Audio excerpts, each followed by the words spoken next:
Welcome, Internet Nomad. This is my own game Tales on Ghosts on the Shore.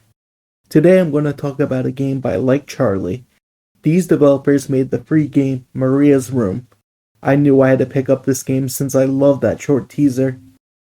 Ghosts on the Shore is the subject of this game tale. This has no connection to Maria's Room. Ghosts on the Shore is a game about Riley and Josh. I discovered this game by finding the free Maria's Room. I made a short video on the game earlier in the year.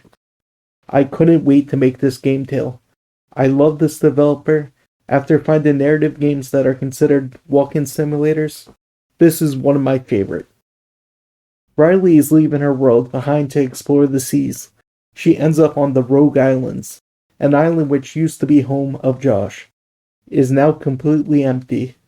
The game opens with Riley becoming shipwrecked. After a nice short introduction, Riley becomes stranded on the island with a ghost. The ghost is named Josh. He completely forgot everything in the afterlife. The whole game is exploring the island in hopes to help Josh remember his past. As you explore, Josh begins putting the pieces together about his family, fate, and life. If you like Maria's Room, this game plays similarly, but instead of a small room, it's this big island. Dialogue choices dictate the multiple endings. The relationship between Josh and Riley determines which of the 4 endings you get. I only played the game once, so I'll share my personal experience with the game. There's no summary of the plot online, and I played this game early into the year, so some parts are fuzzy. Reading reviews to remind myself how the story goes seem to point out the game has problems when you skip over important items.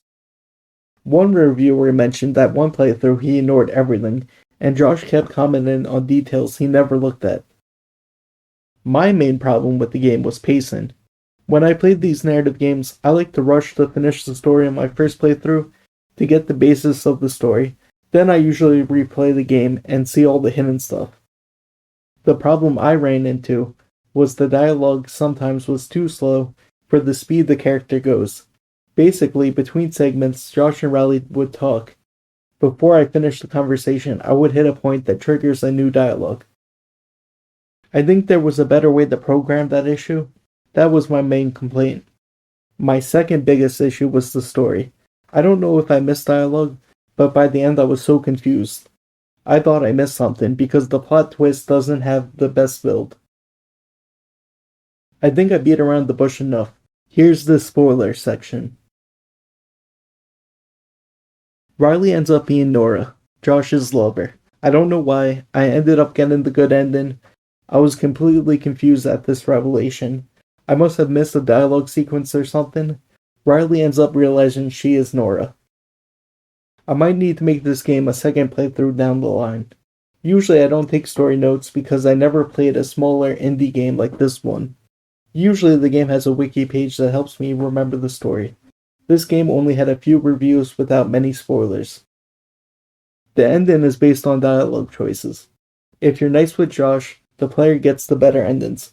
There's one dialogue sequence that sets up either the dead or living endings. Based on these 2 factors, you will get one of the 4 endings. I read about the others for this game tale. Like the chop suey of Rachel Foster, there's a final choice where you could die. Based on how you treat Josh, you could become a ghost who joins Josh in the afterlife, or haunt the island alone. The lore and story of the island is really interesting. Family drama and history is explored through items and memories. You learn that Josh was bribed to leave his family.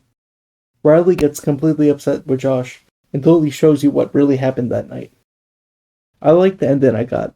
I might replay this game down the line to get all the endings. This might be the last video of the year. The year of narrative games is closing, but I want to say that I will be making more episodes revolving around narrative games next year. I was going to stop the narrative games by the end of this year, but I have so many more I want to talk about. Also, many games are coming out next year like Lost Records. I'm aiming to beat a few on the backlog too. Well, that's my own game tales on Ghosts on the Shore.